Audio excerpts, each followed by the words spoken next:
प्रभु संगीता ज्ञान में मैं पवन शर्मा आप सभी भाई बहनों का स्वागत करता हूं। चंद्रमा की महादशा में सभी ग्रहों की अंतर्दशा का फल। चंद्रमा की महादशा 10 वर्ष की मानी जाती है। कोई भी ग्रह की दशा में महादशा में अंतर्दशा के रूप में सभी 9 ग्रहों की अंतर्दशा लगती है। 9 ग्रहों का अर्थ यह है कि चंद्रमा की महादशा में चंद्र की अंतर्दशा भी आती है। उसके बाद मंगल, राहु, गुरु सभी की अंतर्दशा। अब प्रश्न यह बनता है कि चंद्रमा से जो ग्रह का अच्छा संबंध होता है, या आप ये समझ सकते हो कि चंद्रमा के साथ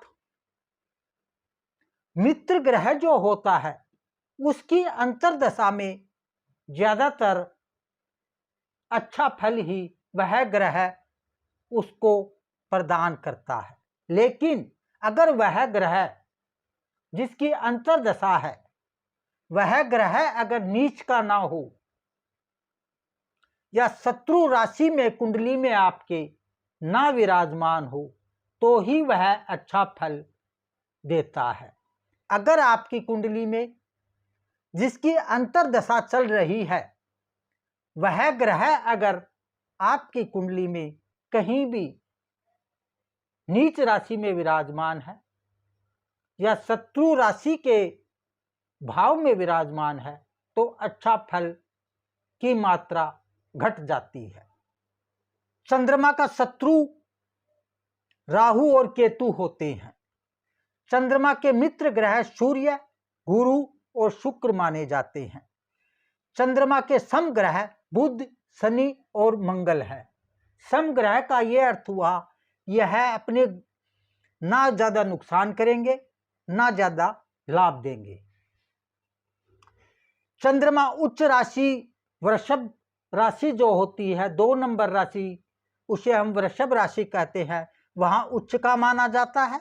और नीच राशि चंद्रमा की वृश्चिक राशि 8 नंबर राशि मानी जाती है। अब हम चर्चा करते हैं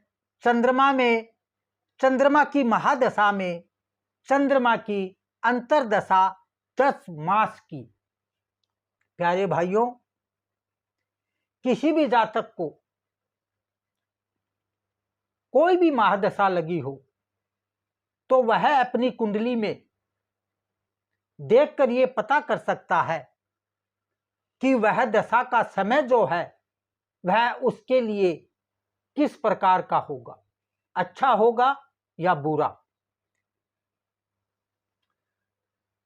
अब चंद्रमा जिसका भी अच्छा है कुंडली के अंदर, क्योंकि चंद्रमा में चंद्रमा की ही अंतर्दशा, और अगर शुक्ल पक्ष की 10वीं से कृष्ण पक्ष की 5वीं तक, पंचमी जिसे हम बोलते हैं, आपका चंद्रमा है तो वह शुभ और लाभ वाला चंद्रमा कहलाता है।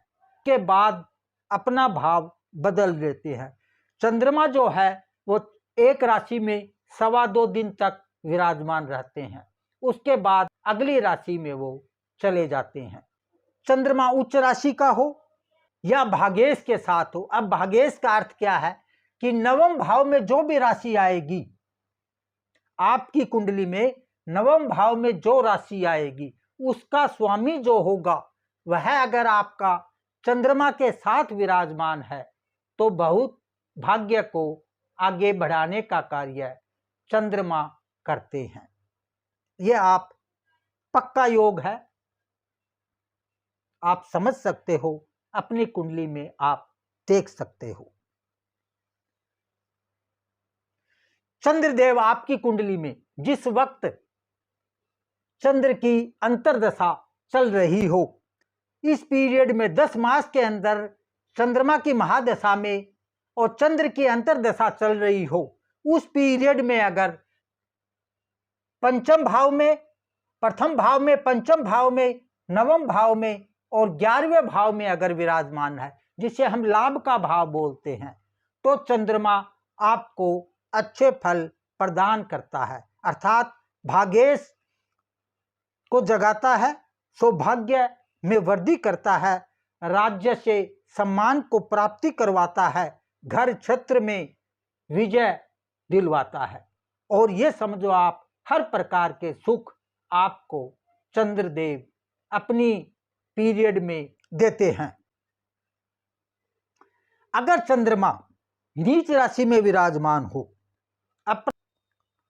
ऐसी पोजीशन हो, चंद्रमा नीच राशि का हो, जैसे चंद्रमा अगर आपका वृश्चिक राशि, ये राशिगत भाव नहीं, मैं राशि की बात कर रहा हूं इस वक्त, 8 नंबर राशि में अगर आपका चंद्रमा है तो वह नीच का कहलाता है। और नीच का चंद्रमा जो होता है, धन का नाश करने वाला, जातक को आलसी बनाता है, संतान से भी परेशान करता है, राज्य से डर और भय बनाता है, माता को कष्ट देता है, और पत्नी को भी बीमारी दे सकता है। इस 10 मास के पीरियड में अगर आपका चंद्रमा नीच राशि में होता है तो।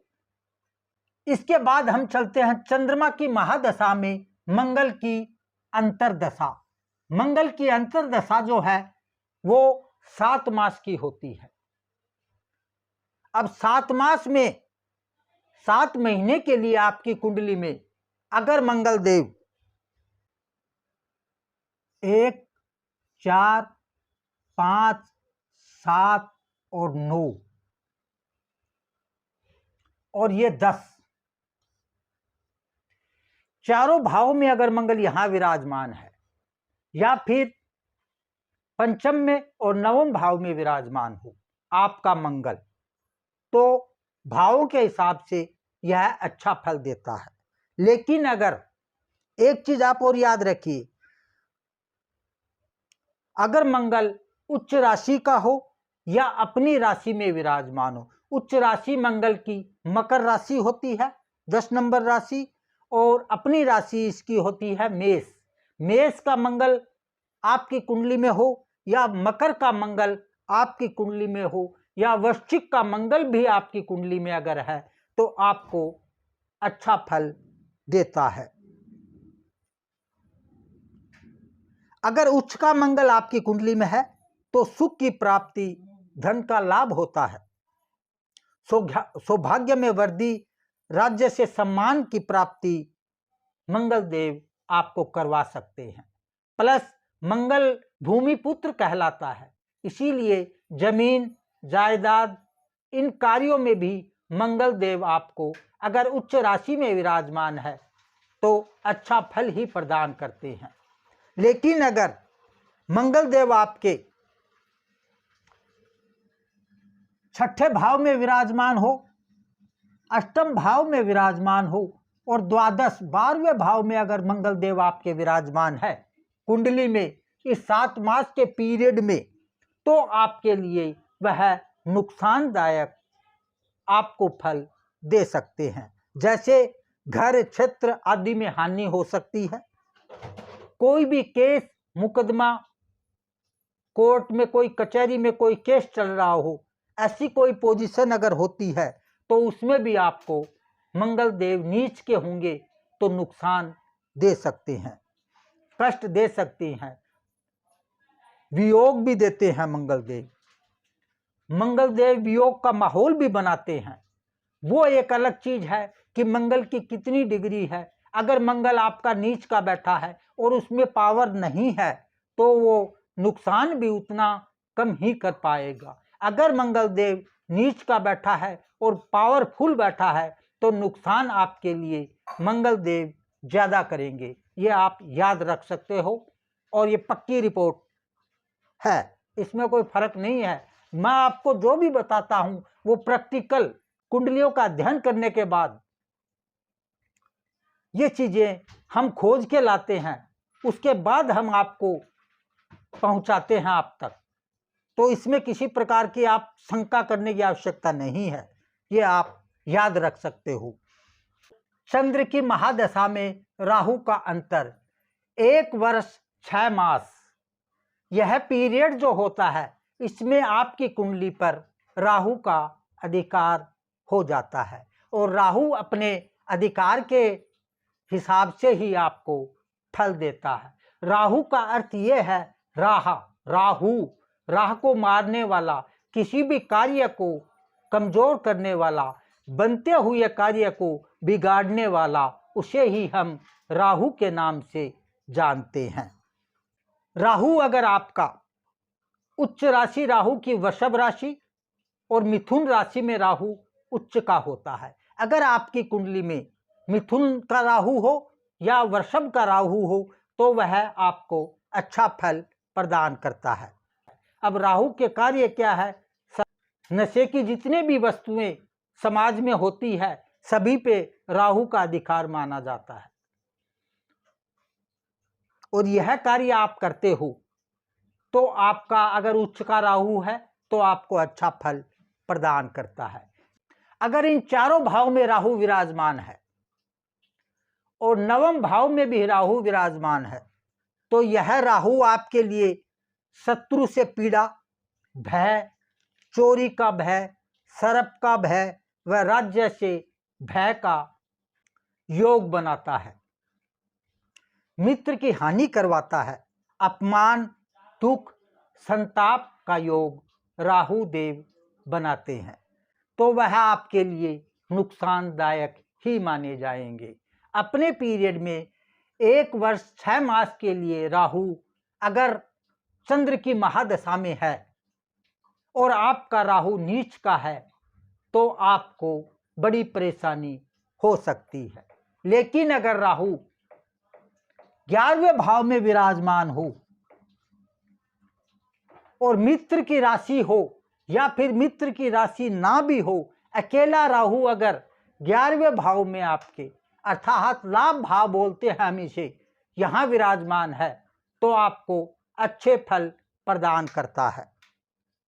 राहु की एक विशेषता और है कि राहु अगर जैसे सभी ग्रहों में हम ये मानते हैं 6ठा, 8वां और 12वां, इन भावों में राहु नुकसानदायक होता है, लेकिन राहु खराब ग्रह मानते हैं, पापी ग्रह मानते हैं, इसीलिए यह 6ठे भाव में अगर आपके विराजमान है, 8म भाव में अगर विराजमान है, द्वादश भाव में अगर राहु आपका विराजमान है और नीच का न है तो राहु यहाँ आपको अच्छे फल भी प्रदान कर सकता है। बीमारी से मुक्ति भी राहु यहाँ विराजमान होकर जातक या जातिका को दिलाते हैं। सफल, ये राहु की एक विशेषता है। कोई भी ग्रह खराब होगा, खराब भाव में विराजमान होता है तो वह अच्छे फल जातक या जातिका को अपने पीरियड में, अपने समय में दे देता है। चंद्र की महादशा में गुरु की अंतरदशा अर्थात 1 वर्ष 4 मास 16 मास के लिए चंद्रमा की महादशा में गुरु की अंतरदशा चलती है और इस अंतरदशा में गुरु ज्यादातर सभी को अच्छा फल ही प्रदान करते हैं क्योंकि गुरु एक शुभ ग्रह माने जाते हैं। गुरु किसी भी जातक का नुकसान नहीं करते। लेकिन एक चीज आप सदा याद रखिए, अगर गुरु आपका नीच राशि में बैठा है, नीच राशि का अर्थ है गुरु मकर में नीच का माना जाता है। 10 नंबर राशि जो होती है मकर राशि, और नीच का गुरु शरीर के लिए हानिकारक होता है। डॉक्टरों के बहुत ज्यादा चक्कर जातक को लगवा सकता है। बीमारी पकड़ में नहीं आएगी और आएगी तो दवाई जो भी डॉक्टर लिखता है वो उस जातक के कार्य नहीं करेगी। ऐसी पोजीशन गुरुदेव अगर नीच के होते हैं तो जातक की बना देते हैं। लेकिन अगर गुरुदेव उच्च राशि के हो, अच्छे पोजीशन में बैठे हो या इन चारों भावों में कहीं भी विराजमान हो तो अच्छा फल जातक या जातिका को देते हैं। यह कर्क राशि जो होती है उसमें गुरुदेव उच्च के माने जाते हैं, या फिर मीन राशि में गुरुदेव या धनु राशि में गुरुदेव, अपनी राशि में गुरुदेव विराजमान है आपकी कुंडली में, जन्म कुंडली के अंदर, तो आपको गुरुदेव चंद्र की महादशा में और अपनी अंतरदशा में जातक या जातिका को अच्छे फल ही प्रदान करते हैं, धैर्य बनाते हैं। धर्म के कार्य करना, धन का लाभ देना छठे, 8वें और 12वें भाव में है, तो ये जरूर मैं मानता हूं कि गुरुदेव यहाँ आपको ज्यादा लाभ नहीं दे पाएंगे, लेकिन गुरुदेव की एक विशेषता है कि गुरुदेव यहाँ बैठकर भी जातक या जातिका को आयु बढ़ाते हैं, ये जरूर करते हैं। लेकिन बाकी कोई कार्य इन भावों में अगर गुरुदेव विराजमान है तो अच्छे फल नहीं देते। तो फ्री सेवा ओनली संडे को 11 से 3, कोई भी प्रश्न आप एक प्रश्न कोई भी फ्री में पूछ सकते हैं, उसका कोई शुल्क आपसे नहीं लिया जाएगा। जय श्री राम।